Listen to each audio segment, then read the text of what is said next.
Licenciado en Ciencias Económicas por la Universidad de Santiago de Compostela, ha desarrollado su carrera profesional en el Grupo ALSA, donde desempeñó diversos cargos directivos.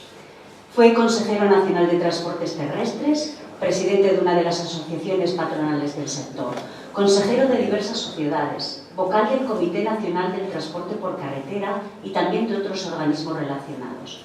Está en posesión de la Medalla al Mérito en el Transporte de Viajeros, encontrándose actualmente en situación de jubilación. En el campo de sus actividades personales, fue socio fundador y primer presidente de la Casa de Asturias en Valencia.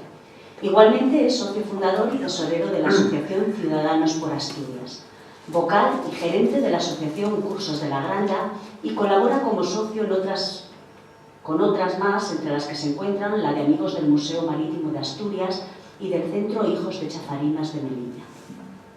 Entre sus aficiones se encuentra la investigación de temas relacionados con nuestras últimas posesiones en Asia, con las antiguas colonias africanas españolas, Guinea Ecuatorial, Bifni, etc., con las actuales plazas menores de soberanía, Islas Alucemas, Peñón de Vélez de la Gomera e Islas Chafarinas, y otros territorios que, aun siendo españoles, revisten determinadas peculiaridades, como es el caso de las plazas de Olivenza en Badajoz y Llívia en Girona, la isla del Morán también, etc. Ha escrito diversos artículos sobre el particular y pronunciado varias conferencias en el Museo Marítimo de Asturias, en Luanco, el Ateneo Jovellanos, el Club de Prensa La Nueva España, la Biblioteca Jovellanos y el Centro de Cultura Antiguo Instituto en Gijón, la Asociación Cultural La Serrana, en Avilés, el Círculo Aeronáutico Jesús Fernández Duro, en La Felguera, la Casa de Cultura de Valdés, en Luarca, el Centro Asturiano de Madrid, Real Club de Regatas y también el Casino Militar de Melilla y el Instituto Cervantes de Tánger, en Marruecos. Muchas gracias.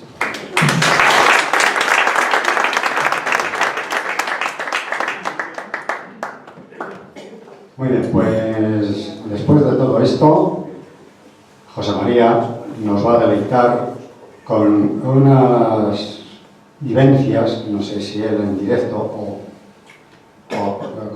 conocidos por los testamentos, los documentos que se hayan escrito, no lo sé, eso ahora nos lo contará, de una colonia española, que lo fue, por unos cuantos años, que ahora creo que va a hacer 50 años el día 12, de su independencia. Y yo voy a abrir los oídos de par en par para empaparme de todo eso. Algo me suena, porque yo tengo un hermano que estuvo por allí unas cuantas campañas, que yo le esperaba aquí, me dijo que iba a estar, pero no lo sé, no le habrá dado tiempo a llegar. Tiene la palabra José María. Bien, muchas gracias a ambos por la generosa presentación y muchas gracias a la Junta Directiva del Centro Asturiano de Madrid por brindar nuevamente su salón para el desarrollo de una conferencia de este tipo. Y a todos ustedes, señoras y señores, amigas y amigos, muchas gracias por su presencia y también por esa dedicación de una parte del tiempo libre para honrarme con su presencia en esta conferencia que, sin más, vamos a entrar en materia. El 12 de octubre de 1968, va a ser ahora 50 años, se firmó en Santa Isabel de Fernando Po el acta de independencia de una nueva nación que, bajo la forma de república, vino a llamarse Guinea Ecuatorial. Constituyó el país asociado número 126 a la Organización de Naciones Unidas y fue, además, la única colonia que, habiendo dependido de España, obtuvo la independencia de una forma pacífica y de una forma consensuada con la metrópoli. Por parte española, en aquel momento, don Manuel Fraga Iribarne, entonces ministro de Información y Turismo, aunque ya al término de su mandato, fue quien firmó por parte española el acta de independencia de la naciente república, cuyo primer presidente fue don Francisco Macías Enguema, que previamente había sido elegido y enseguida se convirtió en un sanguinario dictador debido a su personalidad violenta, irascible y ególatra, que con los años fue degenerando hasta convertirlo en un enfermo psíquico. Posteriormente, en 1979, fue derrocado por su sobrino, don Teodoro Obiang Nguema, actual presidente y también dictador. No era el primer caso de un militar guineano que accedía a la Academia Militar de Zaragoza. Posteriormente, Teodoro hizo carrera dentro de la Guardia Colonial y de las demás instituciones militares de Guinea, lo cual, como digo, no era infrecuente, puesto que hubo anteriormente a él varios oficiales que se formaron en Zaragoza. Aquí vemos a los tres primeros de ellos cumplimentando al entonces jefe del Estado. El país lo compone una parte continental y otra insular, claramente diferenciadas la una de la otra. La primera de ellas, denominada Río Muni, se encuentra encajada, digamos, empotrada entre Camerún y Gabón, y tiene como capital la ciudad de Bata, de la que aquí vemos una foto de la época colonial. Otro aspecto también de la capital y una vista panorámica de aquellos años anteriores a 1968. En 1900 se pensó en la localidad de Erinayong para establecer la capitalidad de la colonia, por cuanto que se encuentra en el centro geográfico prácticamente de la zona continental, es decir, de Río Muni. Esta es una vista actual, y otras localidades de la parte continental, por decir algunas, son, por ejemplo, Ebebillín, que es la tercera ciudad en importancia del país y que se encuentra fronteriza con Camerún y con Gabón. También tenemos la localidad de Mongomo, que es la cuna, es de donde procedía Francisco Macías, y aquí vemos su magnífica y grandísima basílica. Añisoc, que en época colonial se llamaba Valladolid de los Bimbiles, probablemente en recuerdo de algún colono procedente de Valladolid. La localidad de Puerto Iradier, que actualmente se denomina Cogo y está situada en la desembocadura del río Mimini, vista actual. Niefang, que por probablemente las mismas razones que Valladolid de los Bimbiles, esta se llama Sevilla de Niefang. Y bien, en la parte continental hay dos parques naturales y una reserva natural, fruto indudablemente de la generosidad de la vegetación, del clima y del cuidado existente en la zona con toda la naturaleza. Vamos a la parte insular. La parte insular está formada por una serie de islas que se encuentran alejadas entre sí, diseminadas en el Golfo secundario de Biafra. La primera de ellas es la de Fernando Po, actualmente llamada Bioko, que aquí vemos en lontananza. La vista está desde las costas del Camerún, y vemos también una plataforma petrolífera. Del petróleo hablaremos posteriormente.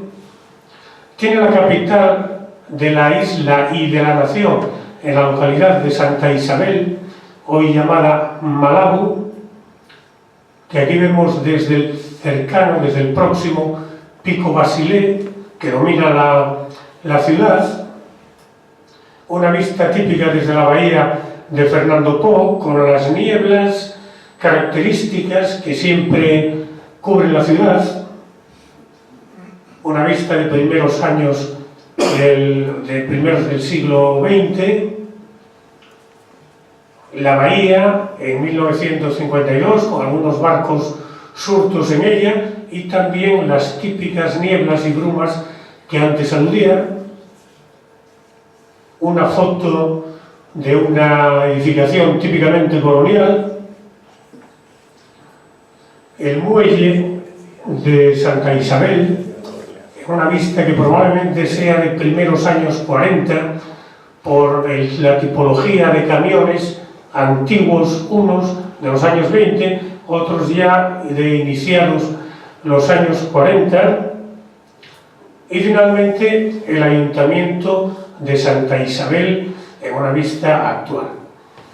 La segunda isla en importancia es la de Corisco o Manji, que tiene unos 15 kilómetros cuadrados de superficie, es la más bonita, la más bella de todas ellas, con unas magníficas playas y un clima también aceptable, lo cual puede convertirla en un importante núcleo turístico. Se dice de ella que en los años 80 del pasado siglo, la multimillonaria Cristina Onassis quiso comprar la isla. La tercera isla es Annobón, actualmente llamada Pagalú, de la que aquí vemos en primer plano su aeropuerto, a la izquierda su principal asentamiento, San Antonio de Palé, y el cráter del volcán en el cual ahora mismo hay una laguna. Annobón fue una importante base para el tráfico de esclavos. Mientras duró todo ello, acabó bastante más tarde de lo que se cree.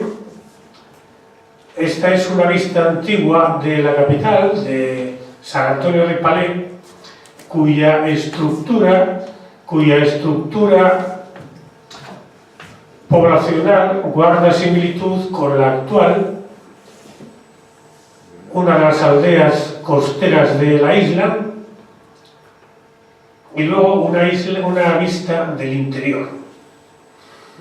Tenemos también las islas de Lobey Grande y el Lobey Chico, que son dos pequeñas islas situadas frente al estuario del río Mibini y cuya extensión conjunta es de 2,5 kilómetros cuadrados. El Lobey Chico hoy está deshabitada, pero en su día albergó una importante población de europeos, por cuanto que estos tenían cierto temor a ubicarse, a establecerse en el continente, y dada la proximidad al mismo, se establecían aquí, y ello nos permite conocer algunos asentamientos que ha habido allí, como estas instalaciones que tuvo en su día la Compañía Transatlántica, y también ruinas de otras construcciones que allí había prueba de los asentamientos existentes. Después hay una serie de islotes de menor importancia, como los de Leva y Joko. El de Joko lo veremos más tarde. Y además al sur de estas islas Corisco y Lobey se encuentran los islotes de Conga, de Cocoteros, este que aquí vemos en imagen, y también el de Bañé, que es el mayor de todos ellos, con una superficie de 30 hectáreas, de 0,30 kilómetros cuadrados. Hay un conflicto sobre su soberanía en este de Bañé, que aquí vemos, que todavía no ha sido resuelta y que implica que desde el año 2003 persista esa situación, puesto que fue cuando fue ocupado por Gabón, al haber indicios razonables de la existencia de bolsas de petróleo en sus inmediaciones, lo cual la tenencia, la posesión, la titularidad del islote da derecho a aguas territoriales en las cuales se pueden hacer prospecciones. En total, Guinea Ecuatorial tiene unos 28.000 kilómetros cuadrados de extensión, la parte insular más la parte continental, que es una superficie poco menos que la que ocupa Galicia. Habitantes tiene 1.220.000, según el censo de 2016, hoy probablemente esté ya en 1.225.000. La población se ha cuadruplicado desde el momento de la independencia. Pero además hay un asentamiento en el territorio ya de Gabón, una ciudad que se llama Cocobich, que está al otro lado del río Mibini y que actualmente tiene doble soberanía, ecuatoguineana y gabonesa. Los allí nacidos a partir del año 2006 tienen la doble nacionalidad, el idioma español es cooficial y en su superficie de unos 2,5 kilómetros cuadrados se desarrollan múltiples actividades comerciales, que era el objetivo que Guinea perseguía de tener un lugar, un punto fronterizo con Gabón donde poder desarrollar sus intercambios comerciales, pero dentro ya del territorio gabonés. Los primeros exploradores que probadamente estuvieron en la zona fueron portugueses. Alguien sostiene que los cartagineses estuvieron 2 o 3 siglos antes de Cristo, pero la verdad es que no hay muchas pruebas de ello. Sí es cierto que los portugueses, capitaneados por Fernão Po, estuvieron allí en 1472, tomaron posesión de la isla de Bioko, que posteriormente devino en llamarse Fernando Po, en honor de su descubridor, y además, 2 años más tarde, el 1 de enero, descubrieron la isla de Pagalú, a la que pusieron el nombre de Anobón como consecuencia de, o en honor de la festividad del día. Así, andando el tiempo, llegamos a 1777, en que por el Tratado de San Ildefonso y posteriormente, en el año siguiente, por el Tratado del Pardo, los dos acaban con la soberanía portuguesa de la zona. Hay un acuerdo mediante el cual se le ceden a España los derechos comerciales en esa zona sombreada azul del Golfo de Guinea y las islas, por supuesto, y la parte continental, a cambio de la cesión a Portugal de la isla de Santa Catalina, situada en Brasil, que hoy es un importante núcleo turístico, y de la disputada colonia del Santísimo Sacramento en el Río de la Plata, que desde 1680 había sido portuguesa y la había perdido posteriormente. De hecho, y teniendo en cuenta esta permuta de territorios, desde Montevideo, que era el territorio español más próximo a la colonia, se despachó una flota con 150 hombres con destino a Fernando Po. La fuerza expedicionaria iba al mando del brigadier don Felipe José de los Santos Toro y Freire Altamirano, conde de Argelejo, que tomó posesión el 21 de octubre, después de 6 meses de navegación desde Montevideo, porque no acompañaron los vientos y consiguientemente el retraso fue de tanto tiempo.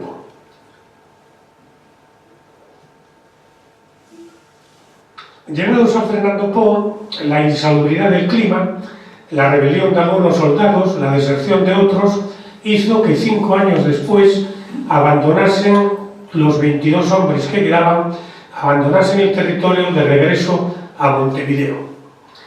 Y consiguientemente, a rey muerto, rey puesto. El abandono de los españoles fue cubierto por los ingleses. Permanecieron allí hasta 1832 y poco a poco fueron regresando los españoles, y en 1843 la presencia española se tornó más estable, dado que don Juan José Lerena Ibarri, que había sido nombrado comisario regio para Fernando Po, hizo una expedición en la que incorporó las islas de Corisco, Anobón, la Selobey y organizó administrativamente el territorio. Eliminó nombres ingleses, estableció una guarnición de tropa europea que posteriormente fue incorporando tropa nativa en los principios de lo que posteriormente fue la Guardia Territorial y la Guardia Colonial, que al final de nuestra presencia en la colonia, sus mandos estaban fundamentalmente integrados por tropas de la Guardia Civil, tanto oficiales como clases de tropa. La infantería de marina también llegó a la colonia y lo hizo en 1859 en la expedición del capitán de navío Chacón, que llegó allí y estableció fundamentalmente en el continente a la infantería de marina. Llegamos al siglo XIX y en su mitad, o mejor dicho, cuando llegamos al siglo XIX y en su segunda mitad, se llevaron a cabo las principales expediciones de exploración y de colonización del interior absolutamente desconocido. Se internaron algunos exploradores como don Pedro Arriola Abengoa, el señor Bravo Carbonell y don Amado Osorio. En 1874, don Manuel Igadier Igulfi fue el más famoso de todos ellos y el más importante en sus descubrimientos y estudios. Realizó 3 viajes y en el primero exploró el río Mimini, iba acompañado de su esposa y de su cuñada, así como de otras personas. Remontó dicho río, remontó el Utamboni y pretendía llegar a la región de los Grandes Lagos, que ya había sido explorada, aunque no desde Guinea. También visitó las islas de Corisco y de El Obey Grande. En viajes posteriores pudo trazar mapas de las zonas visitadas, conseguir datos astronómicos, etnográficos, lingüísticos, gramaticales y comerciales. Asimismo, visitó muchas tribus que por allí estaban establecidas. Igualmente profundizó en la exploración de ríos y territorios ya visitados, así como otros nuevos, y también consiguió adhesiones de jefes tribales importantes para la consolidación de los derechos de España en la zona. Sin embargo, Igadier no tenía un gran apoyo financiero. Prácticamente lo sostenía la Sociedad Africanista y Colonialista de Madrid y lo hacía naturalmente en función de los medios financieros de que disponía.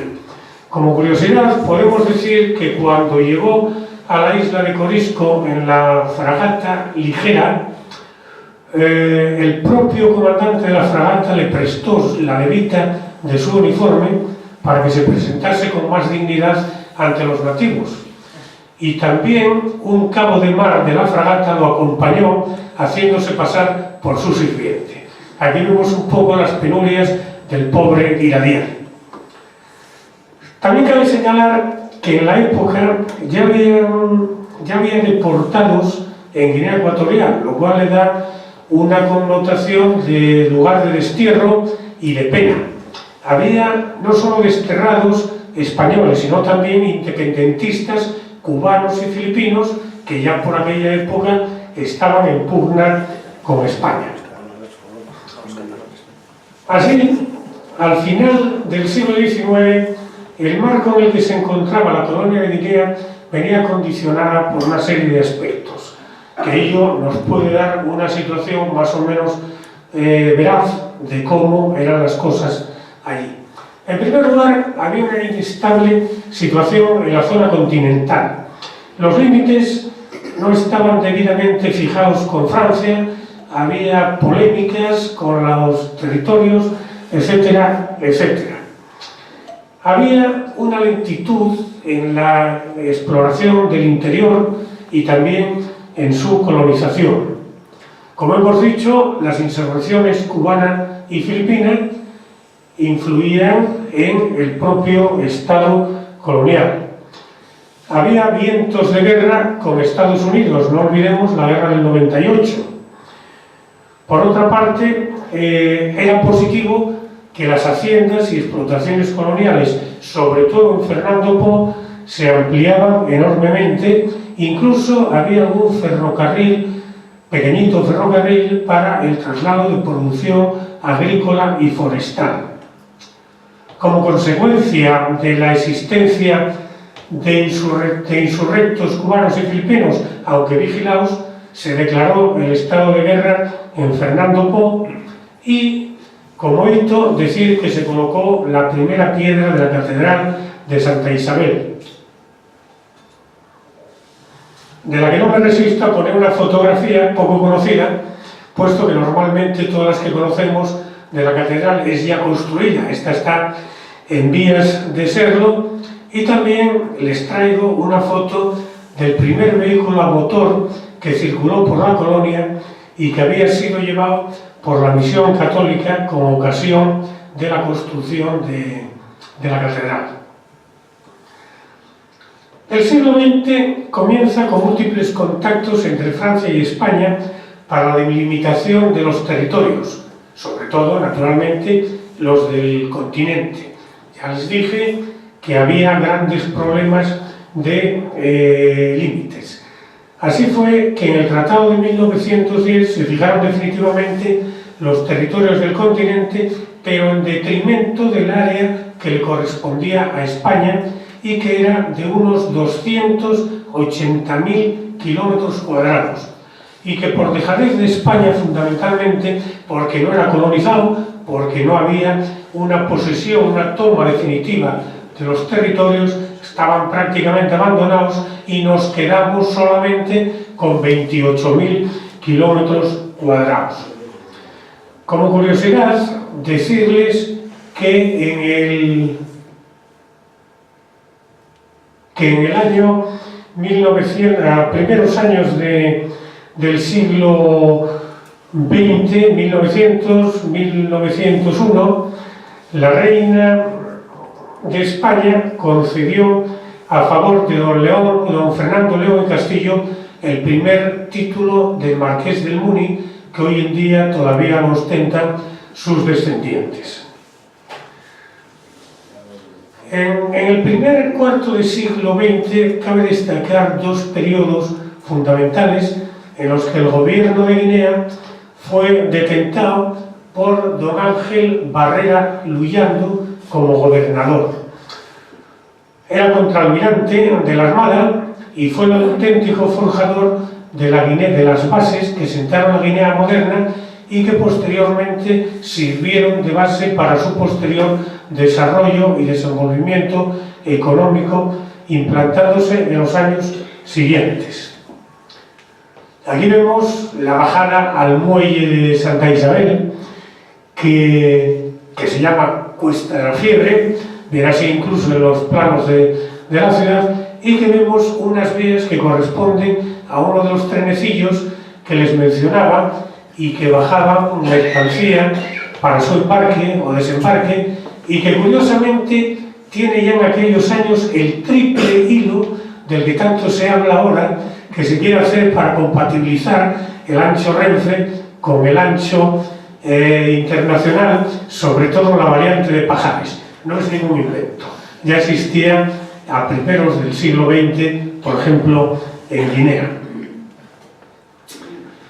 Así pues, llegamos a las postrimerías de la Primera Guerra Mundial, en la que hubieron de enviarse a Guinea refuerzos de infantería de marina, porque debían controlar y neutralizar a las tropas camerunesas que, estando encuadradas en unidades alemanas, se internaban en el interior de Guinea, en la zona continental, en Río Muni, para tratar de evitar rendirse a las tropas inglesas, que eran las que estaban ganando la campaña en aquellos lugares.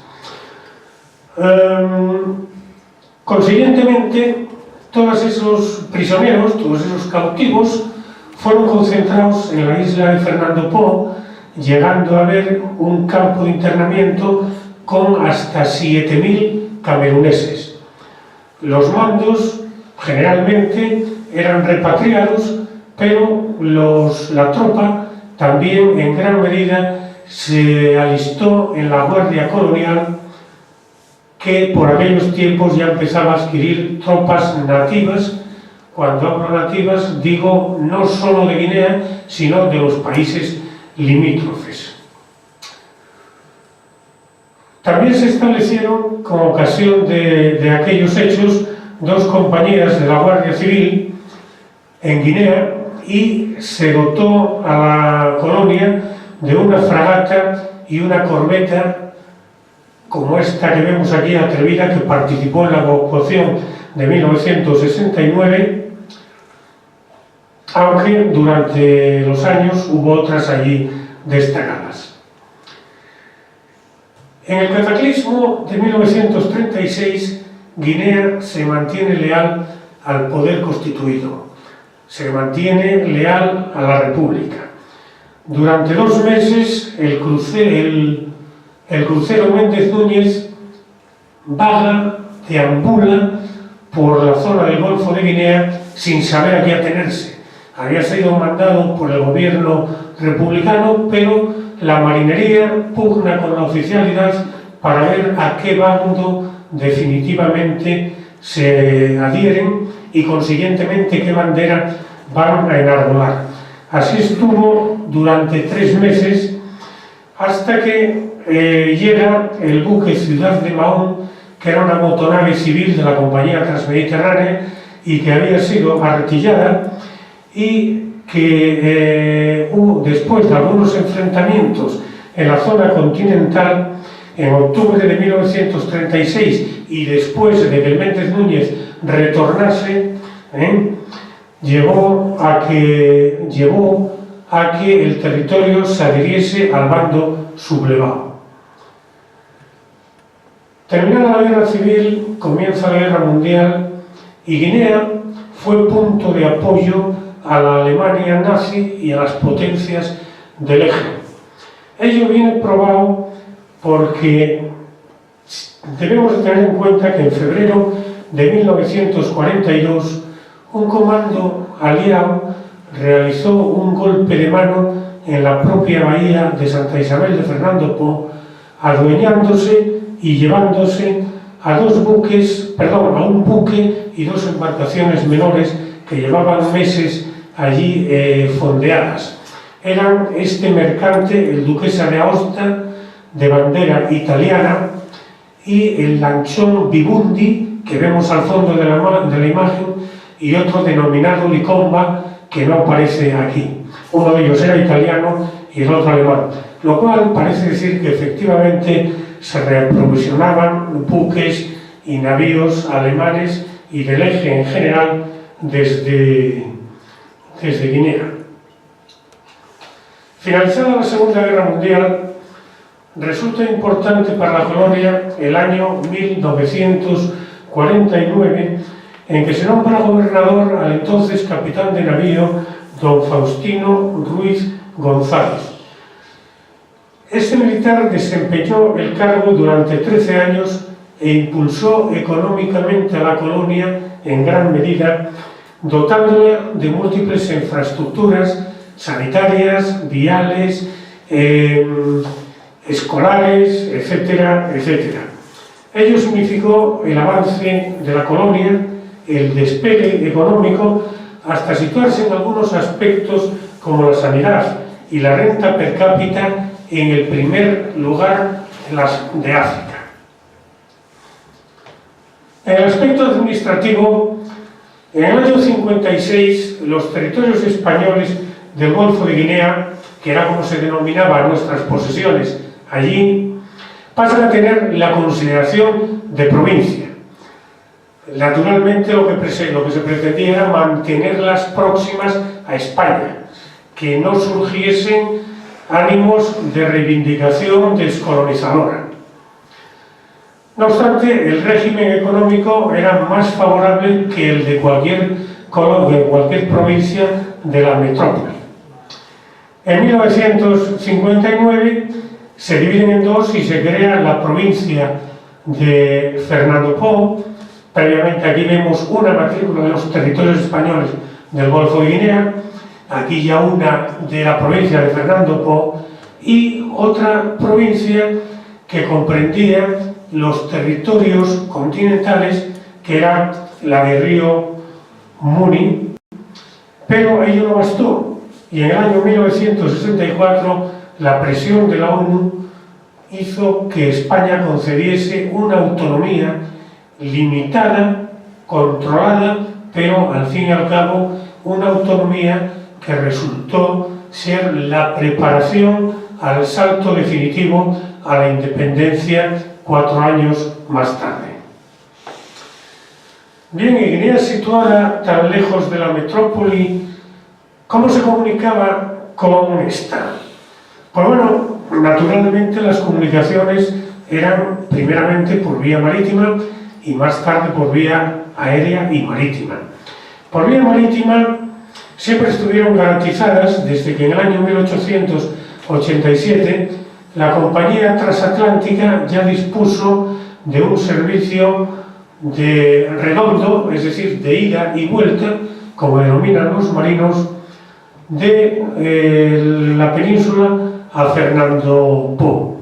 Posteriormente, en el año 1899, ese servicio se hizo ya de mensual, pero no fue hasta 1925 cuando hubo servicio garantizado con cierta regularidad desde las islas hasta el continente, también a cargo de la compañía transatlántica, que entonces era la única autorizada para realizar las travesías comerciales.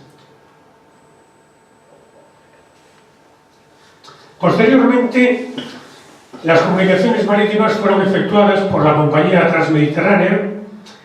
Perdón, que íbamos atrás, pero debemos de ir adelante, ya que en 1931 fue la concesionaria de las comunicaciones de soberanía, que se llamaban, y que unían la metrópoli e islas con todo lo que nos quedaba de nuestro imperio, y Ceuta y Melilla, que efectivamente también eran plazas de soberanía.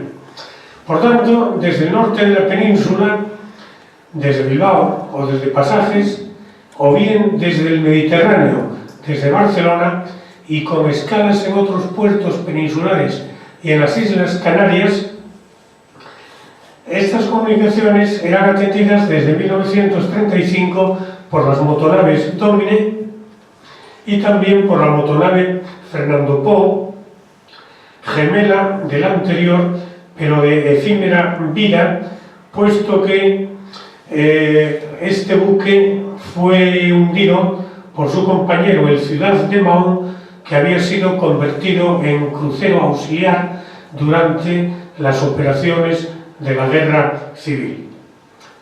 Así, el Domine, tras recalar en Avilés, terminó sus días desguazado en San Esteban de Pravia en 1976, puerto que en aquella época era totalmente de una industria de desguaces acreditada, y fue desguazado allí después de navegar durante muchos años y en muchas ocasiones por delante de sus costas en su ir y venir hasta Bilbao o hasta Pasajes, con escala previa en Gijón. Aquí vemos un puerto del continente, un puerto o desembarcadero del continente en el año 53, porque fíjense ustedes cómo llegaban las mercancías a tierra y cómo llegaban los oficiales de los barcos y tripulantes en general. Forma que no cambiaba sustancialmente la que 4 años antes utilizaba el gobernador para llegar a Bata. Lo único que él iba en una silla algo más confortable. Como les decía antes, las comunicaciones aéreas también llegaron a Guinea. Lo que ocurre es que naturalmente llegaron más tarde, justo cuando el desarrollo de la aviación lo permitió. No obstante, ya en 1927 llegó la primera misión aérea a Guinea Ecuatorial bajo la forma de la Patrulla Atlántida, que fue una expedición de 3 ídolos Dornier-Wolf que desde Melilla fueron bordeando África occidental, haciendo diversas escalas, hasta que amerizaron en Fernando Po, en Santa Isabel, el día de Navidad del año ya citado. La escuadrilla iba mandada por el comandante don Rafael Llorente Solá y tenía como misión no solo mostrar el pabellón, sino también realizar diversos cometidos aerofotográficos de exploración y de conocimiento. Esta patrulla supuso para su comandante el segundo premio Harmon, otorgado por la Asociación Internacional de Aviadores, con el que solo contaba en aquel entonces el mítico aviador Mr. Charles Lindbergh, que fue premiado por su largo vuelo a través del océano, y en el caso del comandante español por haber regresado con su patrulla íntegra a la base a Melilla después de la realización de más de 15.000 kilómetros de recorrido.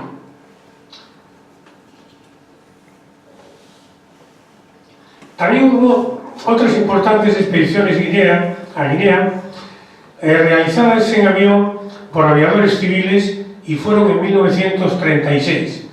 Fueron naturalmente antes de iniciarse la guerra.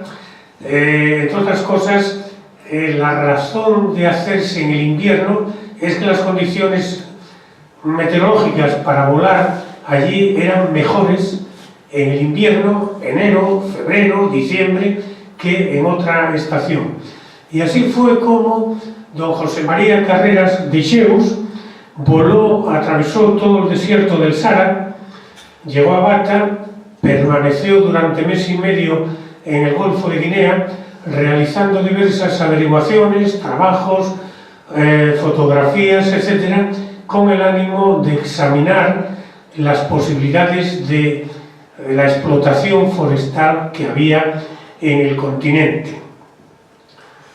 Pocos días después llegó don Lorenzo Ricci Álvarez, también en otro vuelo como único tripulante, y él pretendía estudiar las posibilidades de enlace aéreo con la metrópoli en combinación con otras compañías aéreas, fundamentalmente francesas, que ya operaban desde Dahomey, hoy llamado Benín, desde Camerún, etc.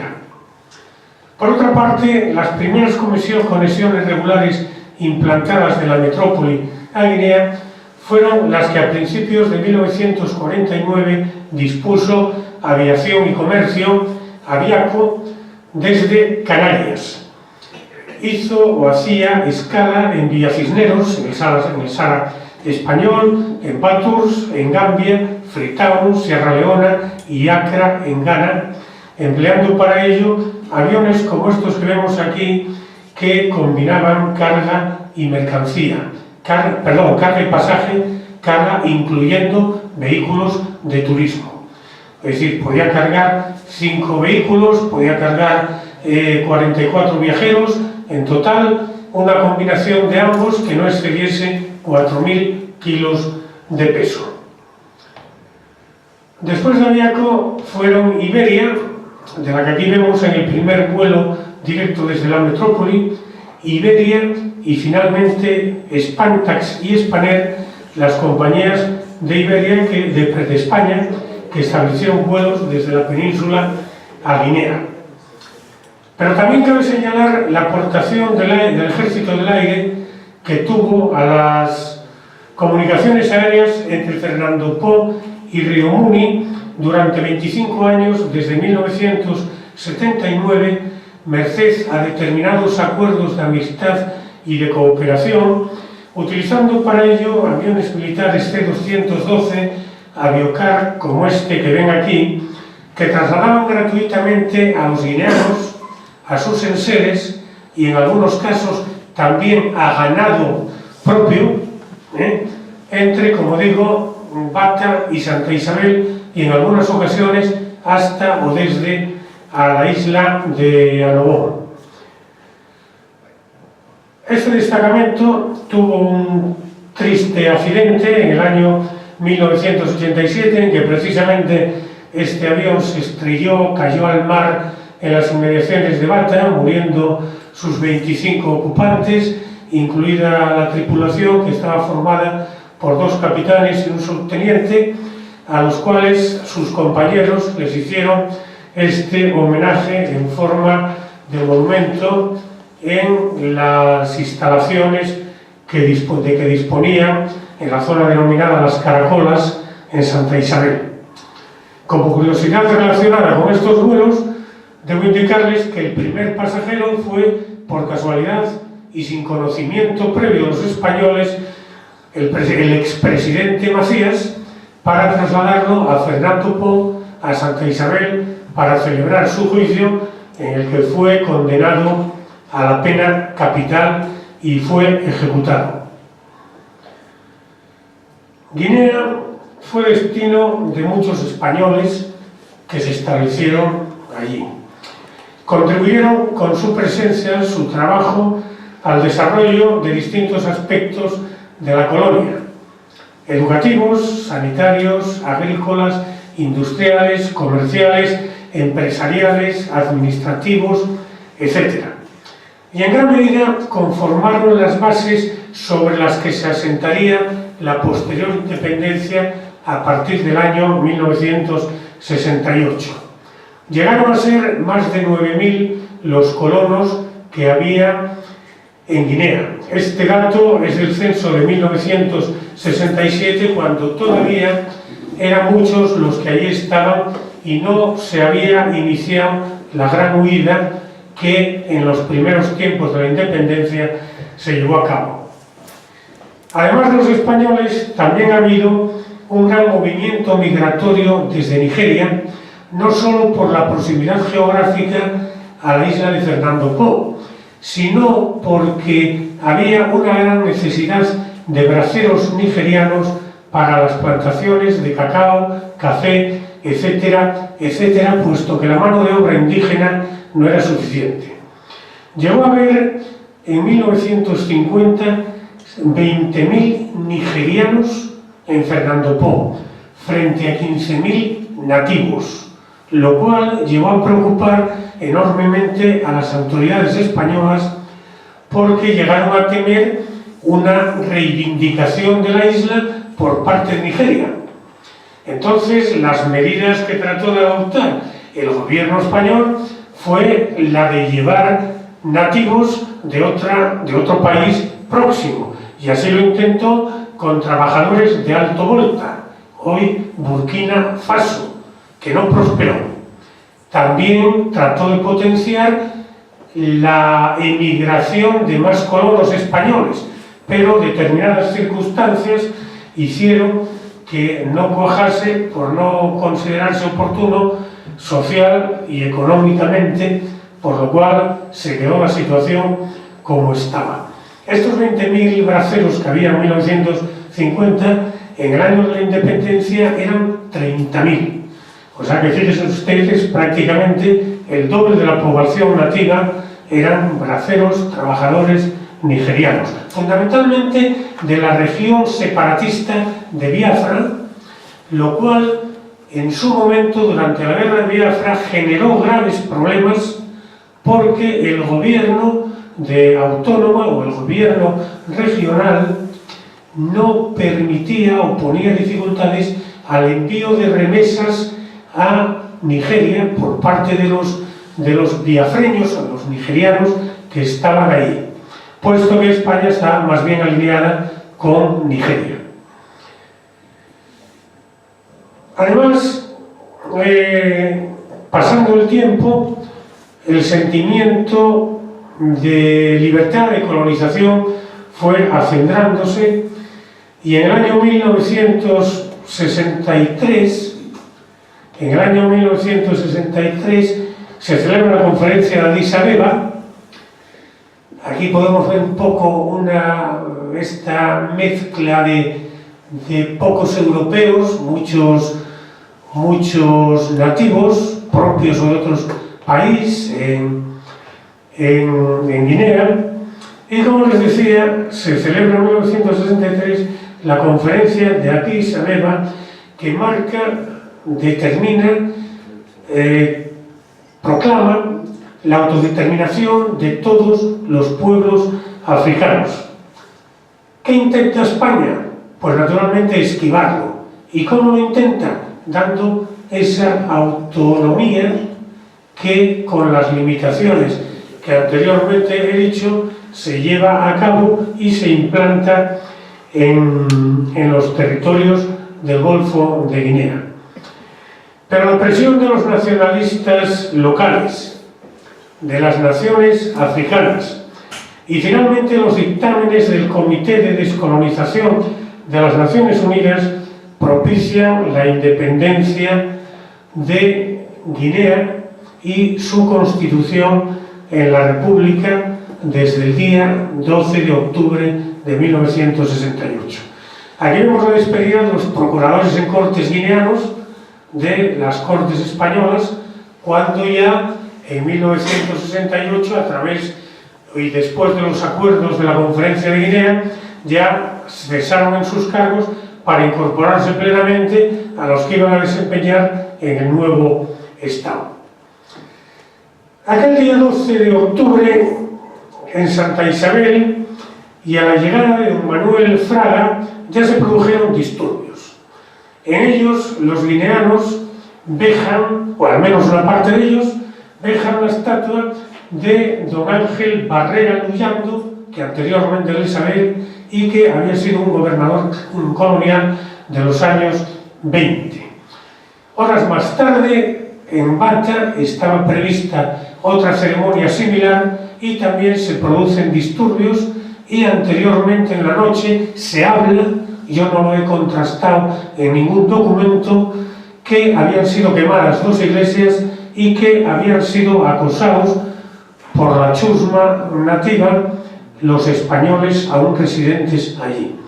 Eso hizo que las tropas acantonadas todavía en Guinea, concretamente la Infantería de Marina y también la Guardia Civil, hubiese de actuar y salir de sus cuarteles para proteger a los españoles.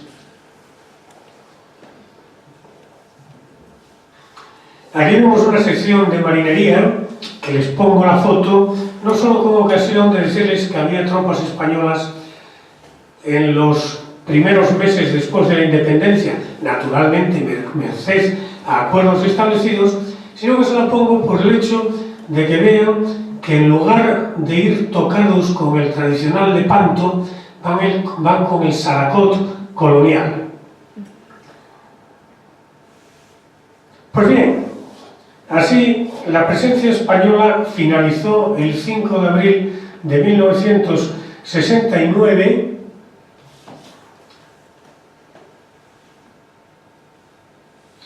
aunque previamente debo decirles que los incidentes se reprodujeron.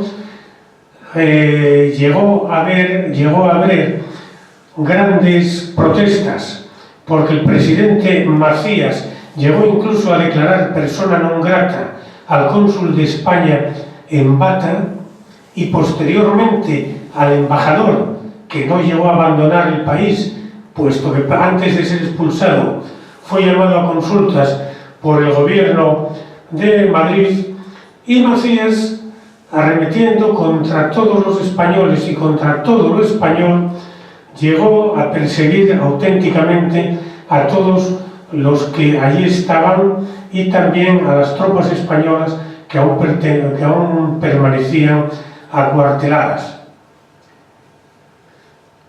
Atanasio Ndongo fue ministro de Asuntos Exteriores en el primer gobierno y lideró un golpe de Estado en marzo del 69, en el que fueron, probablemente, el caso es que murieron, probablemente alguno de ellos haya sido ejecutado, todos los integrantes. También hubo un problema que se llamó la crisis de las banderas, porque Macías arremetía contra el consulado español de Bata, que tenía, según establecía los convenios de Viena, 2 banderas nacionales españolas izadas, y él no quería que hubiese ninguna.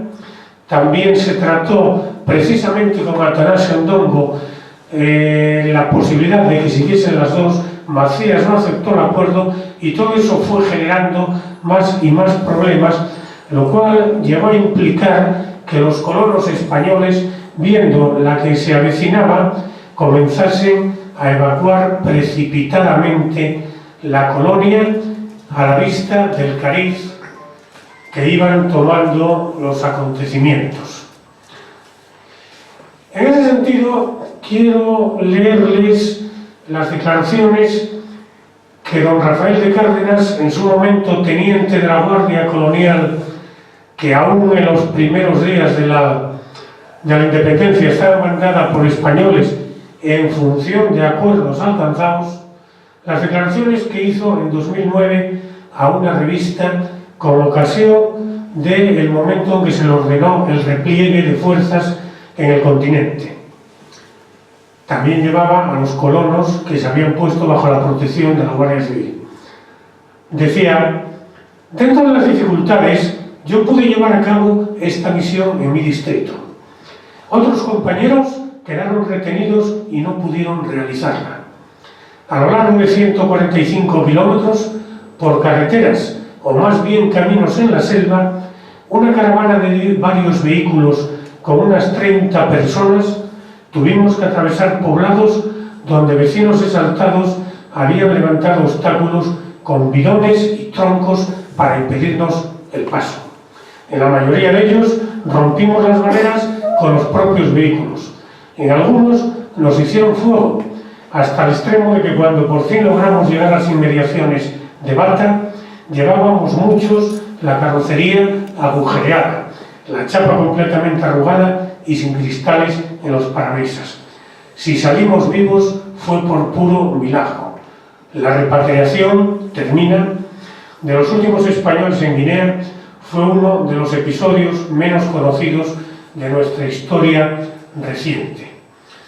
Como les decía, la presencia española finalizó el día 5 de abril de 1969 al embarcar las últimas tropas metropolitanas acantonadas en Guinea, lo cual, unido a la caótica y ya dictatorial situación que se vivía en el país, hizo que los casi 3.500 españoles que aún quedaban en la ex-colonia abandonasen la misma masiva y precipitadamente, previa concentración en Malabo y Bata, a bordo de barcos mercantes, fundamentalmente de la Compañía Transmediterránea, acompañados y escoltados por la corbeta Descubierta y también por otro buque que estaba estacionado, que era la fragata Pizarro, y que, como digo, constituía la flota española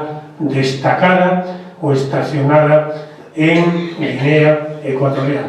Para esta fragata fue su viaje postrero, fue su último viaje, dado que durante su travesía hubo de ser remolcada por el crucero Canarias al averiarse sin posible reparación el único motor con el que ya había salido de Santa Isabel, y al llegar a Las Palmas su reparación fue absolutamente antieconómica, por lo que fue dada de baja en la Armada.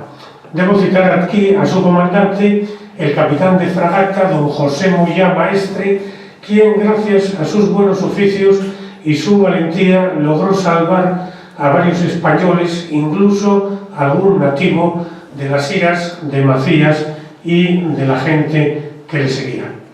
Igualmente, en la evacuación participaron otros navíos de la Armada, como ya he dicho, el crucero Canarias, que aquí vemos en Santa Isabel, los transportes de guerra o de ataque Aragón y Castilla, todos ellos suministrados y aprovisionados por el petrolero Teide, y por aire la evacuación se llevó a cabo fundamentalmente por Iberia, previa concentración, como ya hemos dicho, fundamentalmente en Santa Isabel, dado que desde Río Muni, desde Bata, los colonos y los evacuados eran transportados en pequeños aviones para la isla, desde donde eran evacuados en los modernos entonces aviones DC-8, ya reactores, que supusieron una modernización para Iberia y también para la propia aviación española. Así, Guinea, poco a poco, se va sumiendo en el caos político, económico y social. Pero aquella situación amistosa que les había concedido la independencia hizo que el gobierno no previese ningún tipo de compensaciones, ni de indemnizaciones, ni de ayudas, ni de absolutamente nada para los retornados. Por lo tanto, los llegados llegaban muchas veces a Barajas en unas condiciones que eran tan lamentables que propios documentos oficiales de la época decían que llegaban habiendo, cito textualmente, dejado allí todos sus medios de vida, mobiliario y hasta ropas, puesto que muchos de ellos han llegado con la imprescindible ropa tropical. Consiguientemente, el gobierno español hubo de habilitar una oficina de atención en la que incluso debían alimentarlos y debían facilitarles billetes para desplazarse a sus domicilios. En esas condiciones llegaron muchos colonos a España. Posteriormente se fijaron indemnizaciones que nunca fueron juzgadas necesarias en cuanto a cantidad suficientes, tanto por los particulares como por las propias empresas afectadas. Con todo, la economía guineana en el momento de la independencia era prometedora y su evolución auguraba optimismo tras esperarse un despegue importante y una expansión que ya había mostrado sus inicios durante la época colonial. La explotación del cacao, de maderas y demás recursos habían permitido que se alcanzase la mayor renta per cápita del continente, como ya había dicho, en los años 50. Alcanzó su mejor momento con la implantación del Plan de Desarrollo Económico y Social de la Guinea Ecuatorial, que para los años 1964 a 1967 había diseñado la administración española con unos presupuestos de 500.000 millones de pesetas de la época, algo más de 3.000 millones de euros, y que estaban destinados en su tercera parte a la obra pública y al desarrollo urbano e industrial. Por su parte, la organización de las instalaciones productivas y el desarrollo de los mecanismos de mercado eran muy avanzados si tenemos en cuenta la situación en la que se encontraban los países de África. 1996 ayudó al desarrollo. Hay un importante crecimiento económico porque se descubren importantes yacimientos de hidrocarburos, además con grandes reservas. Todo ello hizo que el pequeño país se convirtiese en un gran exportador de petróleo que tuvo su repercusión en el producto del PIB. Actualmente, la economía de Guinea Ecuatorial se basa en el petróleo con una producción anual próxima a los 90 millones de barriles. Por darles un dato, España produce 1 millón de barriles nada más. España llegó tarde a esa explotación de petróleo y jamás en la vida tuvo allí yacimientos ni derechos de explotación. También se basa la economía de Guinea en la explotación de maderas nobles como la caoba, el ébano, el ocume, etc. Y también en la agricultura, que aunque está descuidada desde la independencia, tiene el café, cacao, algodón y caña de azúcar considerables recursos y determinado peso específico en la producción. Además tiene innumerables recursos hidrográficos, selváticos, marítimos. Aquí vemos a pescadores locales en la isla de Corisco frente al islote de Joco, que inicialmente les había hablado de él. También Guinea tiene recursos importantes faunísticos.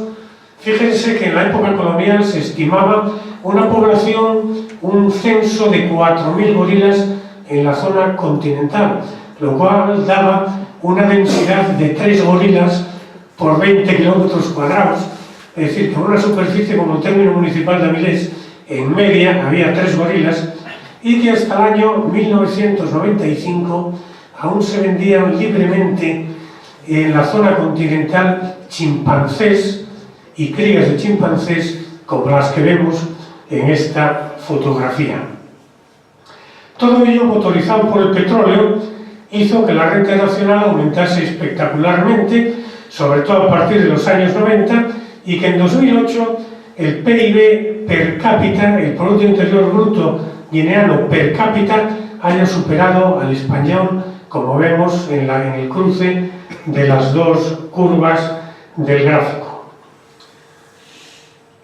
Pero la redistribución de la renta no alcanza igualitariamente a la inmensa mayoría de los ciudadanos.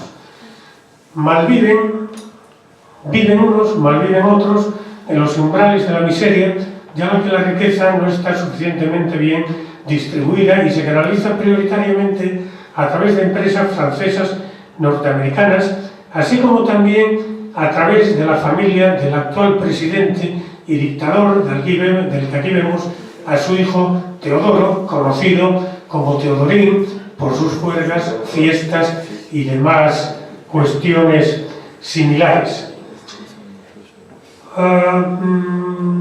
La asistencia sanitaria, que en la época colonial fue la mejor de África, también ha decaído y en algunos sitios llega, en algunas zonas, incluso llega a ser nula, siendo deficiente en la generalidad de todo el país. Hoy en día la moneda de curso legal es el franco CFA, el franco de la Comunidad Financiera Africana, siendo Guinea el único país, junto con Guinea-Bissau, el único país de pasado no francés que la utiliza. Anteriormente la moneda oficial fue la peseta guineana, que tenía paridad con la española, y más tarde fue en 1971 reemplazada por el EQL o BQL, que después dio paso al franco CFA, que tiene un cambio de 0,001 euros, es decir, no llega al céntimo de euro, y el cambio se dio por la posición que ocupa Guinea en un área de influencia fundamentalmente francesa, aunque probablemente aquí haya tenido mucho que ver el propio gobierno español para congraciarse con el francés en 1984, porque probablemente España haya sugerido a Guinea que pasase a tener esa moneda para España acercarse más a Francia, que la verdad en aquellos años buena falta hacía. Naturalmente en Guinea Ecuatorial había guardias de tráfico, como este nativo que vemos aquí, haciendo una señal un tanto rara y desconocida hoy en día, ¿no?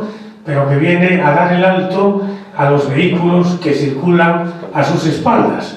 Como aquel turismo negro que vemos allí, en el que hemos realizado este viaje virtual por la antigua colonia y durante sus primeros pasos de independencia, y que atendiendo a la señal de alto nosotros debemos hacerlo también, poniendo fin a estas palabras en las que he tratado de describirles cómo ha transcurrido el tiempo desde la llegada de los españoles hasta nuestros días, en un país para la mayor parte de los españoles ignoto, desconocido y remoto, pero que sin embargo es el único de África que tiene como lengua oficial el castellano. Muchas gracias.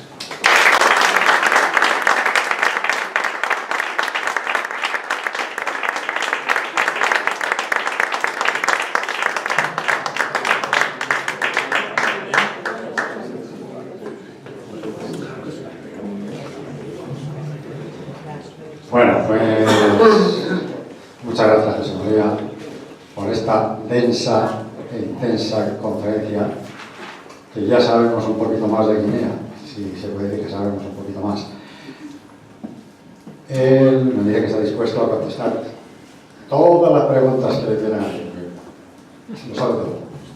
Así que, a preguntar. Vicente. Yo quería hacerle un comentario, porque yo de joven era muy africanista y iba al Colegio de África, mayor universitario. Yo he oído decir que a nivel político sí hubo mucho enfrentamiento y rivalidad, pero a nivel poblacional, aparte del nivel de vida ese que decimos que tenían, creo que era una convivencia súper buenísima, mucho mejor que ninguna otra colonia ha tenido España nunca, o sea, de entendimiento entre las poblaciones, entre los colonos, o sea que fue en realidad una maniobra política, porque ya entre unas cosas y otras había una armonía enorme, que era muy fácil que se hubiera mantenido la autonomía y no que se hubiera llegado a eso que se llegó, a ese enfrentamiento y a esta desaparición rápida de los españoles allí. Yo he oído muchas veces decir eso, no sé si soy muy optimista o tal vez es que estoy mal informado. Bueno, muchas gracias por la pregunta. Yo primeramente tengo que decir que Andrés les ha dicho que ya saben mucho de Guinea. Yo lo niego, no lo sé yo, o sea que difícilmente se lo he podido transmitir, ¿no? Pero bueno, su comentario es muy denso, efectivamente contiene muchas cosas. Ciertamente en Guinea la convivencia nativo, colono, español, guineano, no ha sido especialmente mala, aunque haya tenido sus más y sus menos. Eran dos culturas diferentes, una cultura dominante y dominadora porque se quería implantar y una cultura nativa que estaba llamada a ser dominada y que tenía el crecimiento que se le podía y se le permitía dejar, ¿no? También es cierto lo que dice en cuanto a la autodeterminación, la independencia. Yo creo sinceramente que no se preparó muy bien. Se dieron casos de que simples funcionarios aeroportuarios llegaron a altos cargos en el Ministerio de Transporte, de Aviación o del ramo, y que torpedearon todo lo que pudieron por ineptitud o por desconocimiento las tareas de la cooperación española, ¿no? O sea, eso es cierto. Probablemente el país, el nativo, no estuviese debidamente preparado y el país en su conjunto tampoco. Pero probablemente haya sido de aquellos sitios, de aquellas colonias en la que la convivencia haya sido la mejor de toda África.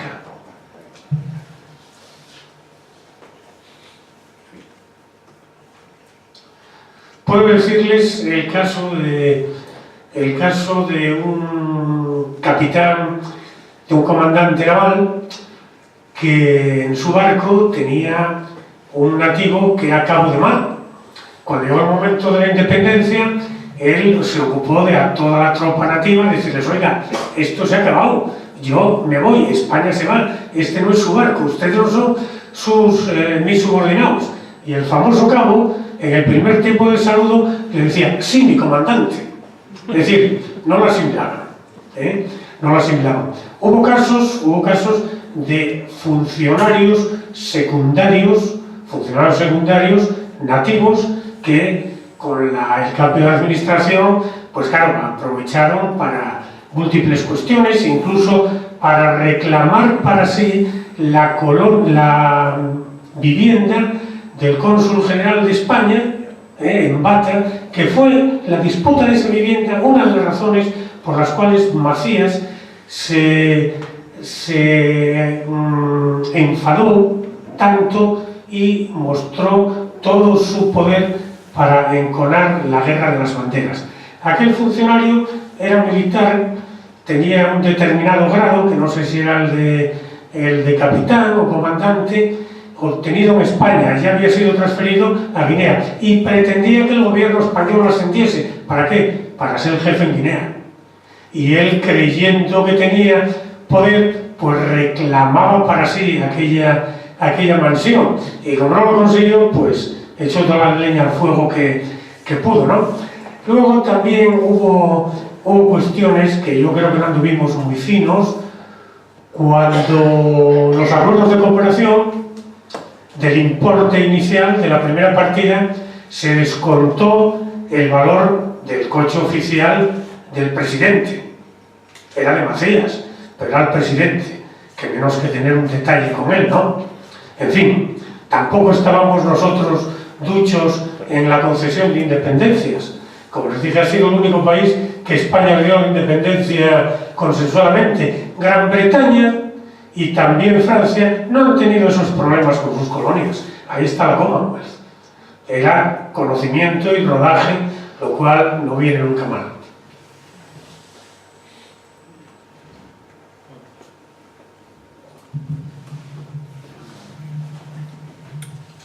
¿Nadie más? Sí. Sí, no, era nada más que describiste muy bien el momento en el que se establecieron las bases para el abandono del territorio. Más que el abandono del territorio, la conferencia que hubo no sé si fue en París, en el que franceses y españoles delimitábamos los límites.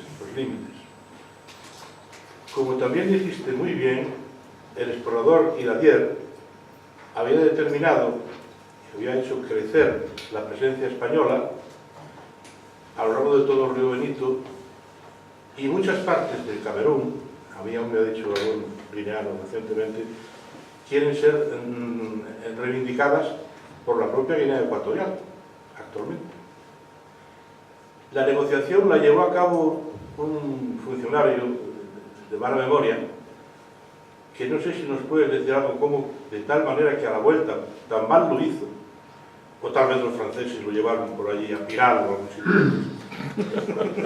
y tan mal lo hizo que se suicidó y volvió aquí y llegó, y no sabíamos, o no sabía nuestro gobierno que era ni siquiera lo que había acordado, por lo tanto se remitieron a los deseos y a las ganas que tenían los franceses de dejarnos allí un pequeño botón de muestra únicamente. ¿Sabes algo de eso? Bueno, algo sé. Este negociador era el señor Jover y Tobar, que formaba parte de la delegación española que naturalmente tuvo los primeros contactos y posteriormente los últimos para la firma de los acuerdos definitivos del año 2010, que resultaron tan malos para España, sobre todo en Guinea, porque allí, en esas conversaciones, se trataban temas de la parte noroccidental de África, fundamentalmente de IFNI, aunque también algo de límites del norte del Sahara, de Cabo Jubi. Bueno, en IFNI nos dieron más territorio del que inicialmente teníamos asignados por el Tratado de 1860, pero en Guinea perdimos, pues eso, 9/10 partes del territorio. Este señor viajaba en barco a la metrópoli, a la península, y se conoce que lo debió de pasar tan mal, debió de tener tal congoja durante la travesía, quizá viendo las responsabilidades en que había incurrido, aunque nadie lo obligó a firmar, supongo, que optó por quitarse la vida, y ese hecho, ese suicidio, parece que también condenó al barco, porque el barco, del que no recuerdo ahora su nombre, fue embestido, fue abordado por el vapor Arnús, que viajaba de Gijón a Cartagena, y lo abordó sin darse cuenta, por lo cual toda su tripulación, el mercante abordado, falleció y no supieron la catástrofe que había habido hasta 10 días después. Eso es lo que puedo decir, nada más. ¿En qué año fue eso que no lo digo? Pues en los primeros años del siglo XIX. El tratado es de 1910, de primeros meses de 1910, pues sería probablemente mediados, finales de 1910, cuando se firmaron ya los acuerdos y cuando el regreso frustrado del negociador.